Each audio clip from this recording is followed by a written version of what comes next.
eto na nga, wala na ako ma-content kaya gagawin ko na tong challenge na to. So, meron ako dito mga accessories, meron ako dito mga makeup product, lahat sila sasabihin ko sa inyo.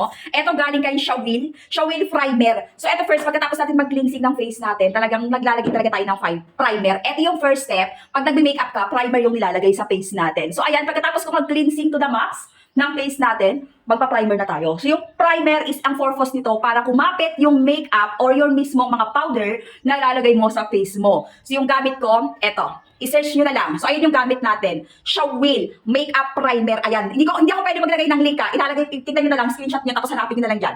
Wala yung yellow basket, be. So, ayan, patuyuin ko lang.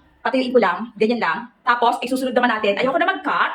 So, ito, yung ating trending na galing kay Round Lab. Ito, bossing ko, ay foundation, long-lasting, moisturizing na, alam nyo ka, skincare tune-up. So, paano na siyang, alam mo siya, dual purpose na siya. Nag-foundation ka na, tapos, naka-foundation ka na, naka-sunscreen ka pa, moisturizing pa sa skin, ayan siya. Okay, konti-konti lang kasi dito naman ako sa bahay. Ang mahal niyang, Ben, ako, sobra. Nasa 700 yung ganung kalaki.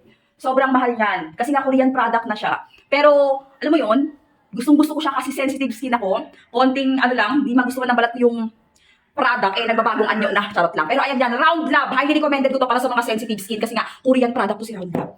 So ayan, napatuyuin ko lang ng konti yan. Hindi, grabe, wait lang. Tapos meron ako dito, Covered Me Serum Concealer. So kung marami kang mga nakatago sa face lock mo, alam mo yun, yung mga chismis sa pagbumukha mo, mga nakatago, or kaya may mga eye bag ka, so eto yung ginagamit, etong concealer na yan. So gusto ko matakpan ng konti yan. Okay, ito, may mga tama. May mga tama, be. Oo, kailangan takpan yung mga tama. So, ito malaking bagay itong concealer na to para sa mga may tama. Mga may tama, yung may mga, alam mo na, may mga pimples ka, mga nakalutang dyan. So, ayan yung nilalagay. So, ayan mga bebs ko. So, ang gagawin ko lang, ayan lang.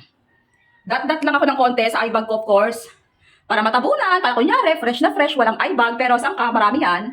O, di ba? Para kunyari, mahaba ang tulog, kahit nasabihin na walang tulog, charot lang. Ayan yan. So, ayan lang. Blend lang natin ng mabuti. Kailangan ko pumikit. Baka matusok ang aking pilit mata. So, sa mga beginner, ito pala, ito lang nabibili dito kay TikTok. Nasa 59 pesos something lang siya. Gusto ko to, alam mo kung bakit? Para sa mga beginner na katulad ko na hindi talaga porte yung pag-makeup. Ito. Kasi alam mo na, parang galing-galing niya talaga. Ito. Oh, di ba? Oh, ayun yung appearance natin. Oh, concealer lang nilagay ko dyan na, concealer lang. So, ngayon, ang ilalagay natin ay, meron ako mag-setting spray. Ito, galing to kay DW. Trending to ba kay DW? Ano ba to? Teka, wait lang.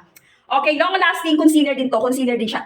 Lahat na ng face natin, lagyan natin. Ito ay ginamit ni Ate Dave. Na kay Ate Dave to Ang nagustuhan ko pala sa kanya, dual na siya kasi meron na siya ditong brush. Brush na to sa gilid niya. Tapos iaangat mo lang ng konti. O, di ba? Angat mo lang ng konti. So, maglagay lang tayo ng konting concealer here. Para at least, ayan. Hindi lang yung pagkakaiba ng face natin yung meron tsaka wala Okay. Dami ng concealer na nilagay ko, be. As in, Tapos, ito na yung brush na gamitin natin. Pero, mas bet ko yung isa. Talagang pang yun. Itong brush na malaki na to. Pang beginner talaga siya. Ayan lang, ganyan lang. Medyo tiyagaan lang talaga ang pagde-makeup. Kailangan lang talaga ng maraming oras. Pero kahit papaano naman, magbabagong anyo ka naman.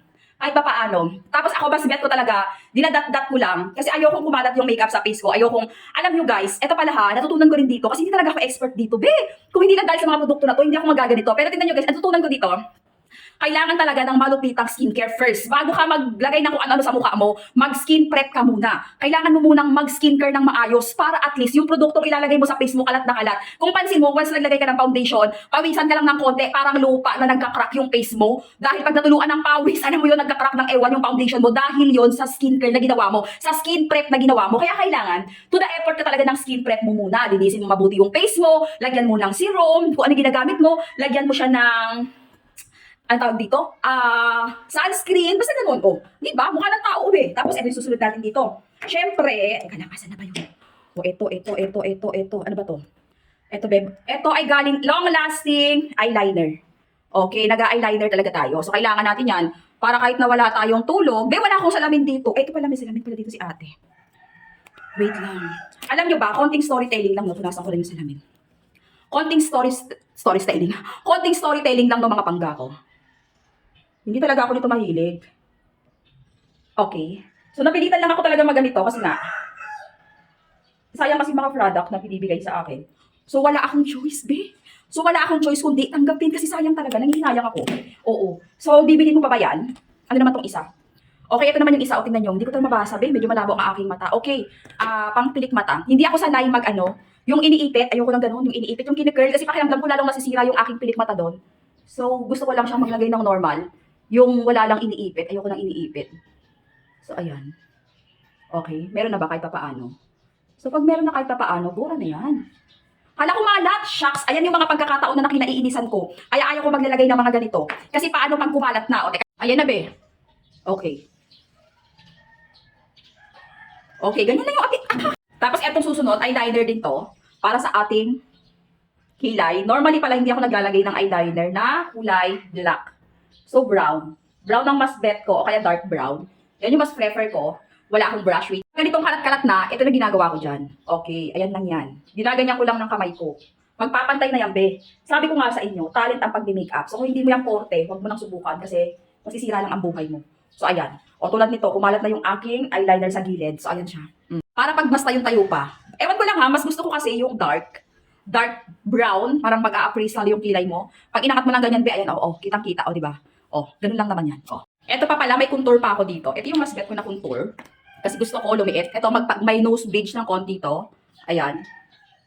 Okay, pantay mo lang sa mismong bridge ng nose mo yung contour mo. Tapos ito gusto ko lumiit ng konti. Ito rin lumiit. Ayan din, lumiit. Tapos ito gusto ko lumiit yan. Lumiit yan. Lumiit yan, lumiit yan. So, ayan. So, ang gagawin natin dito, syempre, gagawin naman natin to. Okay, yan lang. Pansinin nyo lang yung magiging appearance mamaya pag nalagay na siya.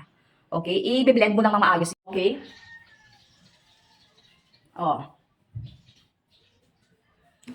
Tignan mo yung pagkakaiba kasi ng meron at saka wala kanina. So, dito naman napapasok, etong lipstick. Galing din kay Snowville. Okay, Showil pala to. Okay, ako mas gusto ko maglagay muna ng lip shiner bago ako mag-lipstick. Okay? At ayoko na nga walang kulay, be. Gusto ko yung kulay nito. Mild lang, tapos pink-pink lang. So, ayan. So, ito din yung gagamitin ko dito. Tipid tayo, be, tipid. Pero, ayan, very useful talaga yan. Sa mga hindi nakakaalam, para hindi masyadong tad na mga kung ano-ano mga makeup, ang iyong bag, gamitan mo na lang ng strategy, okay? Huwag ka nang magdala ng